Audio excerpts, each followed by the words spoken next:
Hello everyone, स्वागत है आप सभी का हमारे channel answer world UP exam में। आज के सेशन में हम 1 मई के करंट अफेयर्स डिस्कस करने वाले हैं। सो स्टार्ट करते हैं session. What is the revised financial year 26 GDP growth forecast for India according to the World Bank? विश्व बैंक के अनुसार भारत के लिए वित्त वर्ष 2026 की संशोधित जीडीपी वृद्धि दर क्या है? तो पहले वर्ल्ड बैंक ने तो 6.5% की जीडीपी ग्रोथ रेट प्रेडिक्ट की थी, लेकिन अब इसमें कटौती कर दी गई। अब कितना है? 6.3% है। ये संशोधित जीडीपी वृद्धि दर है according to the World Bank. कमी क्यों की है इसमें? Because of mainly due to global uncertainties की वजह से। और आईएमएफ के अकॉर्डिंग कितनी रहने वाली है जीडीपी ग्रोथ रेट? आईएमएफ के अकॉर्डिंग 6.2% रहने वाली है, वर्ल्ड बैंक के according 6.3%। According to the World Bank, how many people did India lift out of poverty between 2011-12 and 2022-23? विश्व बैंक के अनुसार भारत ने 2011-12 और 2022-23 के बीच कितने लोगों को गरीबी से बाहर निकाला? करेक्ट आंसर होगा हमारा ऑप्शन सी, 170 मिलियन। 170 मिलियन यानी कि 17 करोड़ लोगों को भारत ने गरीबी से बाहर निकाला है 2011-12 से लेकर के 2022-23 के बीच में, वर्ल्ड बैंक के अनुसार। China recently launched its first gold recycling ATM at which location? चीन ने हाल ही में अपना पहला गोल्ड रिसाइकलिंग एटीएम किस स्थान पर लॉन्च किया है? करेक्ट आंसर हो जाएगा हमारा option B, Global Harbor Mall Shanghai. ठीक है, शंघाई में इंस्टॉल किया इन्होंने अपना पहला gold recycle ATM. In the financial year 2024-25, India's smartphone exports crossed which milestone for the first time? वित्तीय वर्ष 2024-25 में भारत के स्मार्टफोन निर्यात ने पहली बार कौन सा मील का पत्थर पार किया है? करेक्ट आंसर होगा हमारा ऑप्शन सी, ₹2 लाख करोड़। 2 लाख करोड़ तक के एक्सपोर्ट्स हमने किए 2024-25 में। पिछले साल से अगर कंपेयर किया जाए तो पिछले साल के मुकाबले हमने 54% इंक्रीज देखा है, 54% इंक्रीज देखा गया है अगर हम कंपेयर करें पिछले साल से, यानी कि 2023-24 से कंपेयर करें तो एक साल में ही हमने इतना इंक्रीज कर लिया है। ठीक है, और लगभग हमारे देश का 99% ऑफ स्मार्टफोन्स जो है, मतलब जो भी भारत में यूज होते हैं स्मार्टफोन्स, उसका 99% स्मार्टफोन्स डोमेस्टिकली प्रोड्यूस होते हैं। बहुत इंपॉर्टेंट पॉइंट हो जाता है ये, डोमेस्टिकली प्रोड्यूस करते हैं 99% स्मार्टफोन्स। और ये जो हमारे एक्सपोर्ट्स हो रहे हैं ना, इसमें सबसे ज्यादा कंट्रीब्यूशन किसका है? एप्पल के आईफोन्स का सबसे ज्यादा कंट्रीब्यूशन है। एप्पल के आईफोन्स इसमें कंट्रीब्यूट करते हैं लगभग 70%। ठीक है, और ये पॉइंट भी नोट करेगा, पहली बार हमने 2 लाख करोड़ से भी ज्यादा का एक्सपोर्ट थ्रेशोल्ड क्रॉस किया है। India decides to suspend visa services to Pakistani nationals with immediate effect. When was the SAARC visa exemption scheme originally established? Bharat ने पाकिस्तानी नागरिकों के लिए वीजा सेवाओं को तत्काल प्रभाव से निलंबित करने का निर्णय लिया है। सार्क वीजा छूट योजना मूल रूप से कब स्थापित की गई थी? तो सबसे पहले हम सार्क कंट्रीज समझते हैं। सार्क कंट्रीज कौन सी है? सार्क का फुल फॉर्म है हमारा south Asian association of regional cooperation. Mainly south west countries इसके अंदर आती हैं। 8 कंट्रीज का समूह है ये। कौन कौन सी कंट्रीज हैं? बांग्लादेश, भूटान, इंडिया, मालदीव्स, नेपाल, पाकिस्तान, श्रीलंका और न्यूएस्ट इसमें था अफगानिस्तान। ठीक है, ये 8 कंट्रीज आती है हमारी सार्क कंट्रीज में। हेडक्वार्टर्स कहाँ पे इनके? काठमांडू, नेपाल पे इनके हेडक्वार्टर्स पड़ते हैं। और ये सार्क वीजा एग्जम्पशन स्कीम क्या है? बेसिकली नाम से ही आपको पता चल रहा है, वीजा एग्जम्पशन स्कीम। मतलब आपको किसी, मतलब जो मेंबर कंट्रीज हैं यहाँ पे ट्रैवल करने के लिए आपको वीजा की जरूरत नहीं पड़ेगी सार्क वीजा एग्जम्पशन स्कीम के अंतर्गत। इसके थ्रू बेसिकली जो होम कंट्रीज होती है वो SAARC visa exemption stickers provide करती है। स्टिकर प्रोवाइड करती है होम कंट्री, और वो स्टिकर दिखा करके आप दूसरे देश में ट्रैवल कर सकते हो बिना वीजास वगैरह के। ठीक है, और इसकी वैलिडिटी कितनी होती है? मेनली ये स्टिकर आपको 1 साल तक के लिए मिलता है, नॉर्मल सर्कमस्टांसेस पे 1 साल तक के लिए, और बढ़ाया जा सकता है इसको अप टू 5 ईयर्स, 5 साल तक मैक्सिमम। ठीक है, सारी इंपॉर्टेंट चीजें हमने डिस्कस कर ली।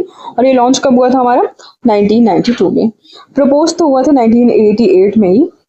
4th सार्क समिट हमारी चल रही थी, उस टाइम इसे प्रपोज किया गया था, लेकिन ऑफिशियली फॉर्म होते होते, मतलब ऑफिशियली अनाउंस होते होते 1992 हो गया था। How much FDI is the Indian government planning to allow in nuclear power plants? Bharat सरकार न्यूक्लियर पावर प्लांट्स में कितने प्रतिशत FDI की अनुमति देने की योजना बना रही है? करेक्ट आंसर हो जाएगा हमारा ऑप्शन डी 49%। ठीक है, ओके। सो हमारे जो न्यूक्लियर पावर प्लांट्स हैं बहुत ही गार्डेड रहा है, मतलब strictly under the control of Indian government रहता था न्यूक्लियर पावर प्लांट्स, लेकिन रिसेंटली अब सरकार इसमें थोड़ी सी ढील दे रही है।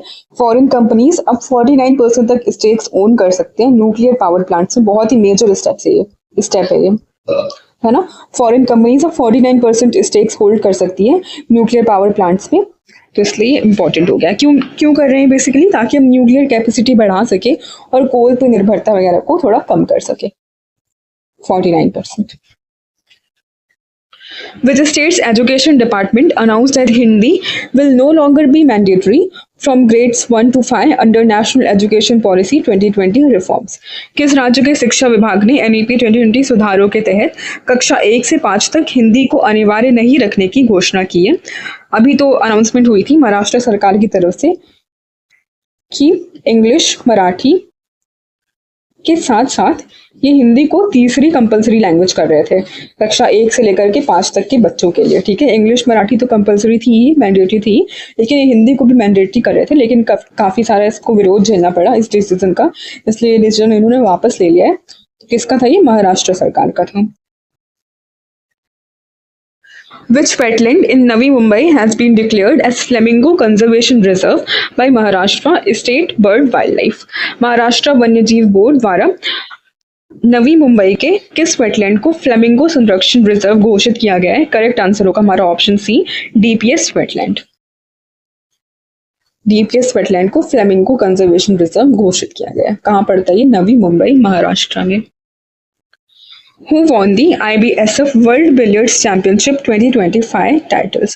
IBSF क्या है? इसका फुल फॉर्म होता है हमारा international billiards and snooker federation, और ये 2025 वाली चैंपियनशिप कहाँ पे हुई है? आयरलैंड में कंडक्ट हुई है, और जीती किसने? सौरव कोठारी ने। ठीक है, Saurav Kothari. World billiards championship 2025। Which state topped in Atal Pension Yojana enrollments, recording 2.19 million new subscribers? किस राज्य ने अटल पेंशन योजना नामांकन में शीर्ष स्थान प्राप्त किया? 2.19 मिलियन नए ग्राहक दर्ज किए। करेक्ट आंसर होगा हमारा option A, Uttar Pradesh. Uttar Pradesh. Atal pension योजना हमारी कब लॉन्च हुई थी? 9 मई 2015 को यह स्कीम लॉन्च हुई थी। 9 मई 2015 को हमारी अटल पेंशन योजना लॉन्च हुई थी। बेसिकली पेंशन वगैरह प्रोवाइड करते हैं। 18 से 40 साल तक के लोग इसके तहत अकाउंट्स अपना ओपन करा सकते हैं, और 60 साल के बाद आपको पेंशन वगैरह मिलना स्टार्ट हो जाती हैं। तो सबसे ज्यादा एनरोलमेंट्स किसने रिकॉर्ड किए?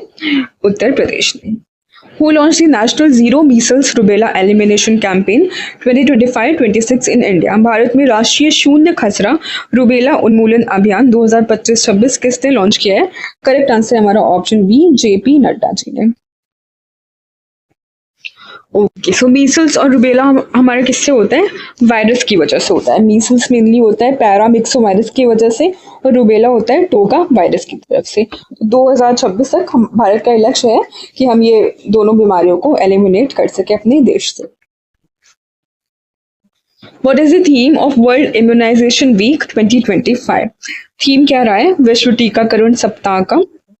ओके, करेक्ट आंसर होगा हमारा option C, immunisation for all is humanly possible. और वर्ल्ड इम्यूनाइजेशन वीक हम सेलिब्रेट कब करते हैं? 24 से लेकर के 30 अप्रैल। 24 से 30 अप्रैल हम सेलिब्रेट करते हैं वर्ल्ड इम्यूनाइजेशन वीक, और थीम इंपॉर्टेंट है, immunization for all is humanly possible. So ये था हमारा आज का करंट अफेयर्स का सेशन। आई होप आपको अच्छा लगा होगा। Please do like, share and subscribe our channel. Thank you, bye bye.